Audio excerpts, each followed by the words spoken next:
اللي حصل لك هنا ده طبيعي جدا، وحاجه اسمها ريباوند.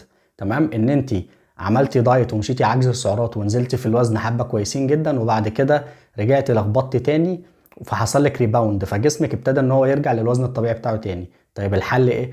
الحل ان انت تعملي دايت من تاني وتبتدي تعملي رياضه. تمام، بس العجز في السعرات اللي انت تكوني عاملاه ما يكونش كبير. ليه بقى؟ كل ما كان الجوع كتير قوي في الدايت، وكل ما كان عجز السعرات كبير قوي في الدايت، كل ما احتماليه ان انت تلخبطي وان انت ترجعي تبقى عايزه، يعني عندك نهم للاكل، كل ما زادت جدا.